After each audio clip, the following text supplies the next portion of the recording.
গল্পের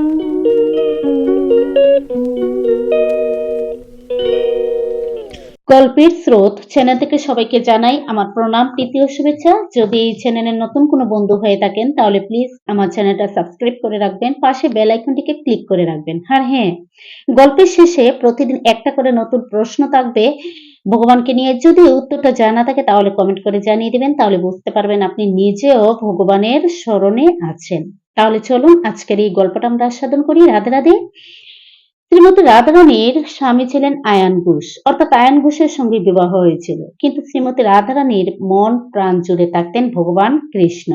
প্রতি মুহূর্তে রাধারানীর চিন্তন করতেন ভগবান কৃষ্ণকে, আর ভগবান কৃষ্ণ চিন্তন করতেন শ্রীমতী রাধারানীকে নিয়ে। একদিন ভগবান কৃষ্ণ শ্রীমতী রাধারানীর সঙ্গে দেখা করতে গিয়েছেন রাধারানীর শ্বশুর বাড়িতে, অর্থাৎ আয়ান ঘোষের বাড়িতে। রাধারানীর সঙ্গে বসে গল্প করছেন, হঠাৎ সেই মুহূর্তে আয়ান ঘোষ বাড়িতে এসছেন। আয়ান ঘোষ হয়তো কোনো কারণে জানতে পেরেছেন ভগবান কৃষ্ণ এসছেন, তাই শ্রীমতী রাধারানী এবং ভগবান কৃষ্ণকে হাতে নাতে ধরার জন্য হঠাৎ এসছেন। কিন্তু আমাদের ভগবানও ভীষণ চতুর ছিলেন। তিনি কি করলেন, কালীর রূপ ধারণ করে সিংহাসনে চুপচাপ বসে আছেন। তো আয়ান ঘোষ যখন দরজা খুলে দেখতে পেলেন শ্রীমতী রাধারানী মা কালীর সামনে বসে পূজা অর্চনা করছেন, তখন ভীষণ আনন্দ পেলেন আয়ান ঘোষ। এইভাবেই অনেক লীলা করেছেন আমাদের ভগবান কৃষ্ণ। কেননা আয়ান ঘোষ শ্যামা কালীর উপাসক ছিলেন, মা কালীর ভীষণ ভক্ত ছিলেন আয়ান ঘোষ। শ্রীমতী রাধারানীর শাশুড়ি ও ননদ আয়ান ঘোষকে বলতেন কৃষ্ণ নাকি প্রায়ই রাধারানীর সঙ্গে দেখা করতে আসেন, আর শ্রীমতী রাধারানীও নাকি লুকিয়ে লুকিয়ে ভগবান কৃষ্ণের সঙ্গে দেখা করতে চান। আর সেটা শুনে আয়ান ঘোষ ভীষণ রাগ করতেন। আর সেই সংশয় দূর করার জন্যই ভগবান কৃষ্ণ কালীর রূপ ধারণ করে বসেছিলেন। শ্রীমতী রাধারানীকে স্বামী আয়ান ঘোষের হাত থেকে রক্ষা করার জন্য এরকম কালীর রূপ ধারণ করেছিলেন।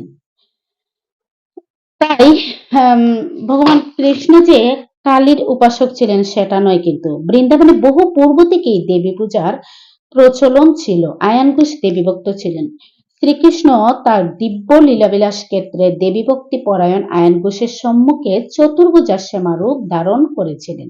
শ্যামাতে পরিণত হয়ে যাননি, শ্যামা রূপে প্রকাশিত হয়ে শ্রীকৃষ্ণ সকল ভক্তগণের সংশয় দূর করে আয়ান ঘোষকেও সংশয় দূর করে আনন্দ প্রদান করেছিলেন।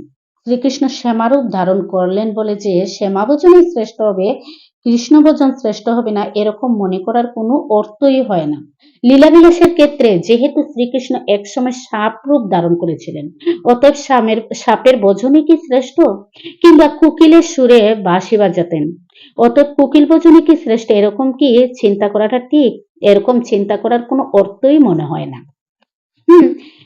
এক কথায় গাছের শিকড়ে জল ঢাললে যেমন সমস্ত গাছের ডাল পালা পাতা ফুল ফল সবাই জলটা পেয়ে জলটা গ্রহণ করতে পারে, ঠিক সেইভাবেই আমাদের ভগবান কৃষ্ণকেও পূজা অর্চনা করলে সেই পূজা সব দেবদেবীরাও পেয়ে যান।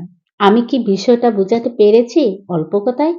যদি বুঝতে পারেন তাহলে জগতের সবাইকে একটা কথাই বলবো, সবসময় ভগবান কৃষ্ণের পূজা অর্চনা করবেন আর কৃষ্ণকে সর্বদা নিজের স্মরণে রাখবেন, তাহলে মঙ্গলই হবে।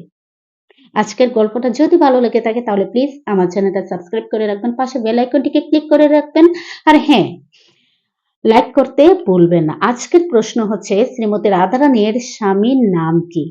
যদি উত্তরটা জানা থাকে কমেন্ট করে জানিয়ে দিবেন, আর আগামী দিন আরেকটা গল্প নিয়ে আসার চেষ্টা করব। তাহলে আজকে এখানে রাখছি। রাধে রাধে, নমস্কার।